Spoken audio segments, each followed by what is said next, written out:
السلام علیکم۔ آج ہم لوگ بات کریں گے تہجد کی طاقت کے اوپر، تہجد کی فضیلت کے اوپر، تہجد کی دعا کے اوپر۔ آپ لوگوں کو کس چیز کا انتظار ہوتا ہے؟ موعظوں کا انتظار ہوتا ہے۔ آپ کس چیز کا انتظار کر رہے ہوتے ہو کہ اللہ تعالیٰ آپ کے ساتھ موعظے کرے گا؟ کیا کرتے ہو آپ؟ انتظار کر رہے ہوتے ہو کس چیز کا؟ موعظے کا۔ اچھا بتاؤ کب ہوگا معجزہ؟ جب اللہ نے چاہا۔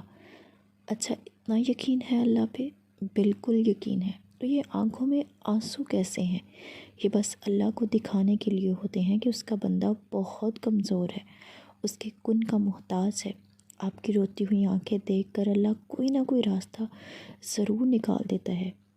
جو دعا آپ مانگ رہے ہوتے ہو اس کا مطلب یہ ہوتا ہے کہ وہ قبول ہو جائے گی۔ جس کو پکارتے ہو وہ آپ کی پکار ضرور سنے گا۔ مایوس نہ ہونا۔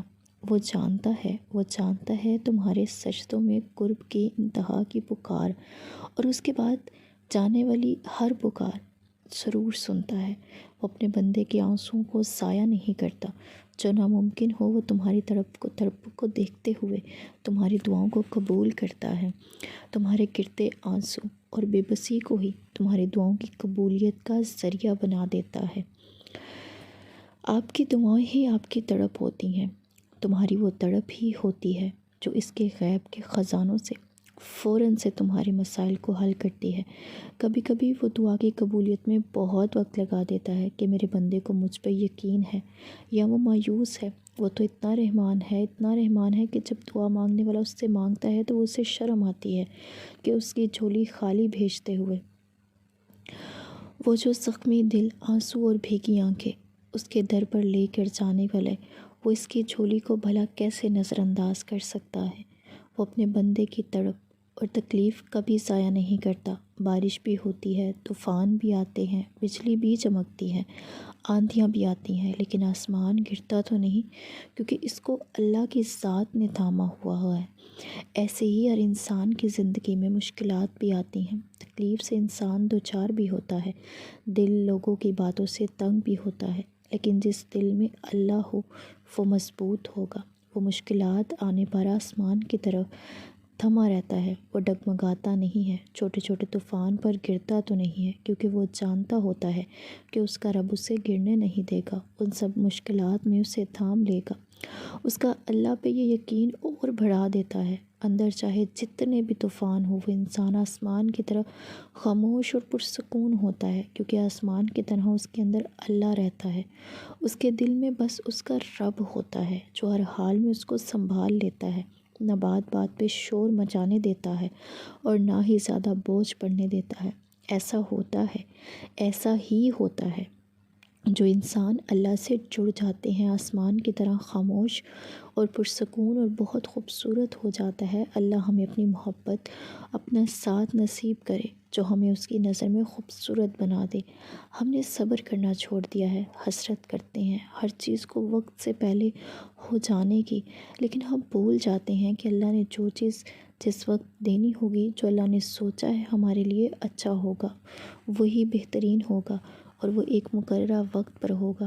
اگر ہم اللہ پر یقین رکھیں، اس سے شکایت نہ کریں، دعائیں مانگیں گے، وہ بھی دل سے پوری ہو جائیں گی۔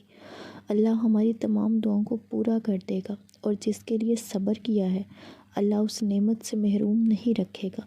اللہ کو جو چھوڑو گے تو کبھی کوئی چیز ہاتھ نہیں آئے گی۔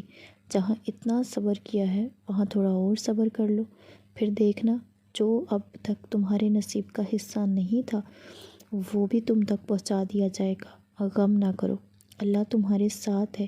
ایک ہار پر ہر فتح ہوتی ہے۔ اس کی رحمتوں کو یاد کرو اور ذہن نشین کر لو کہ تمہارا رب ہر شے پر کامل ہے۔ تہجد کا خاموش سجدہ اور زار زار بہتے ہوئے آنسو ضرور دعا کی قبولیت کا ذریعہ بنتے ہیں۔ اس کا بندہ جو بھی کہے وہ ہو کر ہی رہتا ہے۔ وہ سجدوں کی طلب تک پیدا کرتا ہے۔ جب تمہارے رات کے سجدے اس کو بے حد پسند آ جاتے ہیں، پھر تمہیں تہجد کی ایسی لگن لگ جاتی ہے کہ تم تہجد کی لذت کے عادی ہو جاتے ہو۔ پھر تمہارے سارے دن کی تکلیف تہجد کے ایک سجدے میں سمٹ جاتی ہے۔ پھر وہ انعام کے طور پر تمہاری مانگی ہر دعا پر خوشی سے کن کہہ دیتا ہے، اور تمہارے تڑپتے ہوئے دل کو جیسے قرار سا آ جاتا ہے۔ اچھا، اگر تہجد سکون ہے تو یقین رکھنا تہجد کا سجدہ کن فیکون ہے۔ پتہ ہے تہجد پڑھنے کا نشہ سا ہونے لگتا ہے۔ یہ تہجد کا وقت ایسا وقت ہے کہ میرا رب مجھے گہری نیند سے بھی جگا دیتا ہے، جیسے میرے کان میں کہہ رہا ہو کہ اٹھ جاؤ، اس وقت میں تمہارے باقی دن سے بھی زیادہ قریب ہوں۔ کچھ مانگنا ہے تو مانگ لو، میں خزانوں کا منہ کھولے تمہارے مانگنے کا منتظر ہوں۔ کتنی بڑی بات ہے نا، وہ تمہاری پکار کو اس سے بھی زیادہ سننا چاہتا ہے۔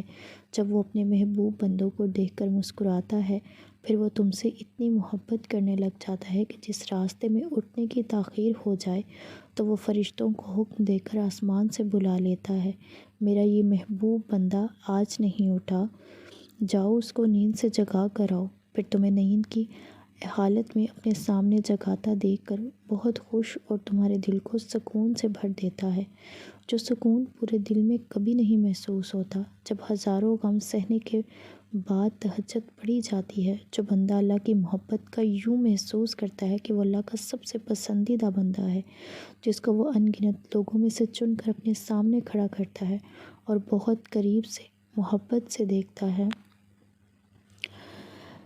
تہجد کا اکلوتا سجدہ ہزاروں صدیوں کی تھکان اتارنے کے لیے کافی ہوتا ہے۔ غم اور مشکلات عارضی ہوتے ہیں۔ جب کوئی بہت اپنا ہماری وفا کے باوجود بھی چھوڑ جاتا ہے تو لگتا ہے اب سانسیں نہیں آئیں گی، دکھ روح تک کو گھائل کرتا محسوس ہوتا ہے اور یوں لگتا ہے کہ بس ہمارا آخری وقت چل رہا ہے، اگر وہ ہمیں نہ ملا تو ہم مر جائیں گے، ہم کس طرف جائیں گے۔ لیکن تکلیف نہیں ہوتی۔ اگر آپ اللہ کے اوپر یقین رکھو گے تو آپ کی تکلیف وہ ختم ہو جائے گی، آپ اس کی مسئلے سمجھ آنے لگیں گے، تو آپ شکر ادا کرو گے کہ اللہ نے تب بچا دیا تھا۔ یقین کریے اگر اللہ چاہے نا تو آپ کے دل سے ہے۔ جو اللہ کی دی ہوئی بے شمار نعمتوں کا شکر ادا نہیں کرتا، سورہ لقمان، اللہ کا وعدہ ہے کہ اگر تم شکر کرو گے تو میں تمہیں اور عطا کروں گا۔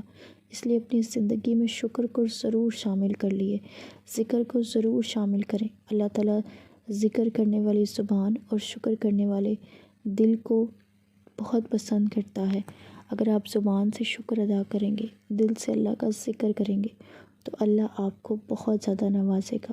جب تم اور زیادہ کی تمنا آپ لے کر بیٹھ جاتے ہو تو پھر کیوں شکر ادا نہیں کرتے؟ تھک جانا برا نہیں ہے، مایوس ہو جانا برا نہیں ہے، بہت برا مایوس انسان تب ہوتا ہے جب اسے اللہ کی طاقت، اس کی مصلحتوں پر یقین نہیں رہتا۔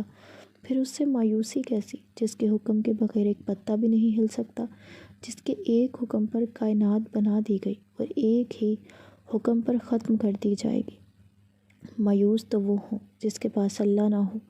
ہمارے پاس تو بادشاہوں کا بادشاہ ہے، یعنی ہمارا پہلا اور آخر واحد مددگار اللہ۔ مجھے لگتا ہے کہ زندگی کا سب سے مشکل مرحلہ وہ ہوتا ہے جب آپ چیخ چیخ کر رونا چاہیں لیکن آنسو گلے میں اٹک کر رہ جائیں، پر وہ جو رب ہے نا، آپ کا رب بہت کریم ہے، وہ ان کے آنسوؤں کی اذیت تک سے واقف ہے اور اس بات پر قادر ہے کہ جب چاہے تمہاری ہر ایک اذیت کے بدلے تمہاری چاہت سے تمہیں نواز دے۔ وہ تم سے تمہاری تمام سوچوں اور گمانوں سے بھی زیادہ قریب ہے، بس تم سے ہی فیصلہ نہیں ہوتا۔ اللہ پاک نے تو تمہیں کبھی بھی تنہا نہیں چھوڑا اور وہ تو تمہاری ایک پکار پر جواب دیتا ہے۔ یہ تمہاری نادانی ہے کہ تم سمجھ نہیں پاتے، وہ تمہاری مدد قریب ہے۔ اس پر ثابت قدم رہنا، کیونکہ سارا قصہ یقین کا ہے۔ جس کا یقین جتنا بھاری ہوگا، اس کی چاہت کی قبولیت کا بڑا اتنا ہی زیادہ وزنی ہوگا۔ اس لیے اللہ کے اوپر یقین رکھو، جتنا بھی آپ کو بے یقینی آنے لگے، لیکن اپنے یقین کو ڈگمگانے مت دو۔ آپ کو سمجھ آ جائے گی وقت گزرنے کے ساتھ ساتھ کہ اللہ پر یقین رکھنے پر آپ کو کتنا کچھ اللہ نے عطا کیا ہے۔ اللہ کے لکھے کو آپ خود کیوں اپنا نصیب لکھنا چاہتے ہو؟ اللہ کے لکھے ہوئے کو مٹا کر آپ کیوں اپنا خود نصیب لکھنا چاہتے ہو؟ اس کا لکھا تمہاری سوچ سے کئی درجے بہتر ہوگا۔ چھوڑ دو اپنے نصیب سے لڑنا۔ اللہ جو تمہیں 70 ماؤں سے زیادہ پیار کرنے والا ہے، وہ تمہارے نصیب غلط لکھ ہی نہیں سکتا۔ پھر کیوں تڑپتے ہو؟ کیوں رات کو اٹھ اٹھ کر روتے ہو؟ اس شخص کو پانے کے لیے دعائیں مانگتے ہو۔ مانا کہ اللہ نے دعاؤں کو اختیار دے دیا ہے، بے شک دعا سے نصیب بدل جا سکتا ہے، مگر کبھی سوچا ہے کہ وہ اللہ ہے، وہ رحمان ہے، وہ رحیم ہے، اور تم ہیرا گوا دو گے اپنی ناشکری کی وجہ سے۔ اس لیے ہمیشہ اس سے دعاؤں میں تمہارے حق میں جو بہتر ہے وہ مانگا کرو۔ اگر بہتر نہیں تو بہترین کے نصیب میں ملنے کی دعا کیا کرو، کیونکہ تم نہیں جانتے کہ تمہارے لیے حق میں کیا بہتر ہے اور کیا نہیں، لیکن اللہ سب جانتا ہے۔ اس لیے اپنے نصیبوں کے لیے ضرور دعا کیا کریں۔ اگر اس سے تمہیں دکھ ملے تو کیا کرو گے؟ کہاں جاؤ گے؟ پھر تمہارے پاس ندامت کے آنسو کے سوا کچھ نہیں ہے۔ میں نے سنی ہے وہ سسکیاں، دیکھے ہیں وہ آنسو جو اپنی ہی مانگی ہوئی دعاؤں پر شرمندہ ہوتے ہیں، خود کو کوستے ہیں۔ پھر تو زندگی اس کو مقام پر لا کھڑا کرتی ہے جہاں بے بسی ان کا مقدر بن جاتی ہے، اور وہ چاہتے ہوئے بھی کچھ نہیں کر سکتے، اور نہ وہ اپنی کی ہوئی دعاؤں کا رخ واپس موڑ سکتے ہیں، نہ بدل سکتے ہیں۔ پھر زندگی ان سے ایسے سخت امتحان لیتی ہے کہ جس پر وہ صرف اللہ سے اپنی مانگی ہوئی دعاؤں کی ندامت بھرے آنسو لیے اپنے صبر مانگتے ہیں۔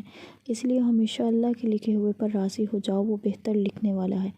اللہ کے سوا کچھ بھی جو ہے وہ بہتر نہیں کوئی لکھ سکتا، تمہیں کوئی بھی چیز کوئی عطا نہیں کر سکتا۔ تہجد کی حالت میں جب تمہیں نیند آتی ہے اور پھر ہار کر اس حالت میں تم دعا مانگتے ہو، یہاں تک کہ جب تمہیں خود بھی پتہ نہیں ہوتا کہ تم کیا مانگ رہے ہو، کیا کر رہے ہو، تب میرا اللہ فرماتا ہے، فرشتوں گواہ رہنا، میں نے اس بندے کے آنسو دیکھے ہیں۔ پھر جب تم اس کے روبرو ملاقات کے لیے کھڑے ہوتے ہو تو وہ محبت سے دیکھتا ہے تمہیں۔ جب تم تھک کر سجدوں میں گرتے ہو تو وہ اسی سجدے میں تمہیں تھام لیتا ہے، جو ساری تھکاوٹ اتر جاتی ہے، جو صلح ہو جاتی ہے، اور جو مانگا ہوتا ہے اس سے نواز دیا جاتا ہے تمہیں۔